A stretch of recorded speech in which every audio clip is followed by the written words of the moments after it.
আমরা সম্মান জানাই, শ্রদ্ধা জানাই যারা ৩৬-এর গণ আন্দোলনে শহীদ হয়েছেন। বাংলাদেশ জামাত ইসলামী একমাত্র দল সেই শহীদদের বাড়িতে বাড়িতে গিয়ে তাদেরকে আর্থিক সহযোগিতা করেছে, তাদের পরিবারকে আশ্বস্ত করেছে জামাত আপনাদের পাশে আছে, আমরা আপনাদের পাশে থাকবো, কেউ থাকুক বা না থাকুক। পরবর্তীতে যারা আহত হয়েছিলেন হাজার হাজার পঙ্গু, বাংলাদেশ জামাত ইসলামী সেই পঙ্গু রোগীদের চিকিৎসার জন্য বিভিন্ন হাসপাতালে আমরা চিকিৎসা দিয়েছি, টাকা পয়সা দিয়েছি। বিদেশ থেকে চক্ষু চিকিৎসক এনে আমরা প্রায় 40 জনের মতো চক্ষু অন্ধ হয়ে যাওয়ার যত্ন ছিল তাদের চিকিৎসা দিয়েছে।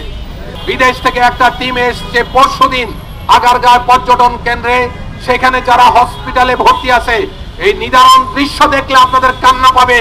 তারা মনে করে যারা দুনিয়া থেকে চলে গেছে তো চলেই গেছে, আমরা যারা জীবিত হয়ে পা হারিয়েছি, হাত হারিয়েছি, চোখ হারিয়েছি, আমাদের ভবিষ্যৎ জীবন কি হবে এই ভেবে তারা নানাভাবে তারা আজকে ফ্রাস্ট্রেশন, তারা হতাশ। সেই হতাশ রোগী ভাইদেরকে আমরা চিকিৎসার জন্য বিদেশ থেকে টিম নিয়ে এসেছি। সম্মানিত ভাইরা, পাশাপাশি আমরা দেখেছি ৩৬-এর গণ আন্দোলনের পরে ৫ই আগস্টের হাসিনা পলায়ন করে যখন আওয়ামী লীগ দেশ থেকে বিতাড়িত, তখন আবার একটা জগদ্দল পাথরের মতো আমাদের এখানে আমরা সমাজের প্রতিটি স্তরে দেখতে পাই যে চাঁদাবাজ, স্ট্যান্ডবাজি দখল, মানুষের উপর নির্যাতন এবং তারা বিত্ত বৈভব তৈরি করার কাজে লিপ্ত। সম্মানিত ভাইরা, বাংলাদেশ জামাত ইসলামী এই দেশের মানুষকে ভালোবাসে, গরম মানুষের সংগঠন। আমরা চাই একটি ইনসাফপূর্ণ সমাজ কায়েম, যার কথা আল্লাহ নিজেই বলেছেন কোরআনে। রাসূল পাক সাল্লাল্লাহু আলাইহি ওয়াসাল্লামকে পাঠানোর উদ্দেশ্য ছিল এই যে কোরআন দিয়েছে, কিতাব দিয়েছে, মানদণ্ড দিয়েছে, একটাই উদ্দেশ্য ছিল, সেটা হলো মানুষকে ইনসাফের উপর রাখা। সম্মানিত ভাইরা, সেই ইনসাফ কায়েমের জন্য বাংলাদেশ জামাত ইসলামী কাজ করে যাচ্ছে। সম্মানিত ভাইরা, আপনারা জানেন একটি মানবিক বাংলাদেশ তৈরি, এটাই আমাদের একমাত্র উদ্দেশ্য। আপনারা জানেন যে বাংলাদেশের আমির, জামাতের আমির ডাক্তার শফিকুর রহমান এই মানবিক কাজের জন্য আজকে সারা বাংলাদেশে গণমানুষের নেতা পরিণত হয়েছে। একটাই টার্গেট, মানুষের জন্য তৈরি করা হয়েছে, আমরা মানুষের জন্যই কাজ করব। বাংলাদেশ জামাত ইসলামী কোন নিজের আখের গুছানোর জন্য, নিজের অর্থবৈত্যের মালিক হওয়ার জন্য নয়, এই দেশের আপামর জনসাধারণের জন্যই আমরা কাজ করে যাচ্ছি। আসুন আমরা বাংলাদেশ জামাত ইসলামী 15 দিন ব্যাপী যে গণসংযোগের আয়োজন করেছে, এর সাথে আমরা একাত্মতা পোষণ করে বাংলাদেশ জামাত ইসলামীতে শরীক হই। একটি আল্লাহর আইন এবং সৎ লোকের কায়েমের জন্য আমরা নিজেরা জামাতের পতাকা তলে সমবেত হই। এই উদাত্ত আহ্বান জানিয়ে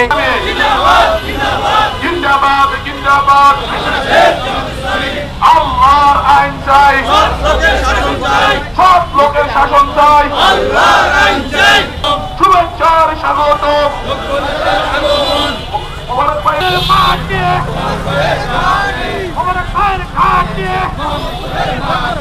আল্লাহর আইন চাই, সৎ লোকের শাসন চাই, সৎ লোকের শাসন চাই, আল্লাহর আইন চাই। আমার ভাইয়ের সালাম নিন, জামাত ইসলামীর ডাক দিন, সক্ষ নেতা আমার ভাই, সংসদে তাকে চাই, আমার ভাইয়ের সালাম নিন, জামাত ইসলামীর সালাম নিন, জামাত ইসলামীর ডাক দিন,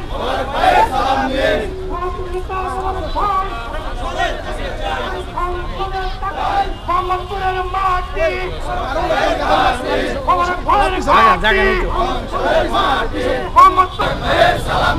যোগ্য নেতা মোবারক ভাই, সংসদে তাকে চাই, সৎ নেতা মোবারক ভাই। সংসদে তাকে চাই,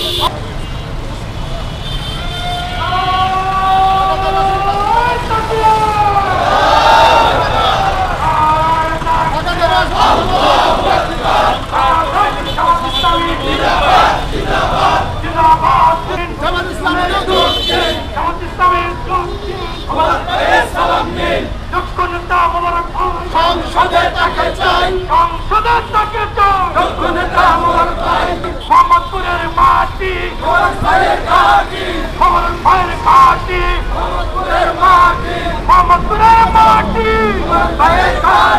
জামাত ইসলামী জিন্দাবাদ জিন্দাবাদ জিন্দাবাদ জিন্দাবাদ বাংলাদেশ জামাত ইসলামী বাংলাদেশ জামাত ইসলামী জিন্দাবাদ শাসন চাই 7 লাখের শাসন চাই আল্লাহর আইন চাই মোবারক ভাইয়ের সালাম নিন জামাত ইসলামে যোগ দিন জামাত ইসলামীতে যোগ দিন মোবারক ভাইয়ের সালাম নিন যোগ্য নেতা মোবারক ভাই সংসদের তাকে মোবারক ভাই সংসদের তাকে চাই সংসদের তাকে চাই যোগ্য নেতা মোবারক ভাই সৎ নেতা মোবারক ভাই সংসদের তাকে চাই সংসদের তাকে চাই সৎ নেতা মোবারক ভাই মোহাম্মদপুরের মাটি মোবারক ভাইয়ের ঘাটি মোবারক ভাইয়ের ঘাটি মোহাম্মদপুরের মাটি মোহাম্মদপুরের মাটি মোবারক ভাইয়ের ঘাটি মোবারক ভাইয়ের ঘাটি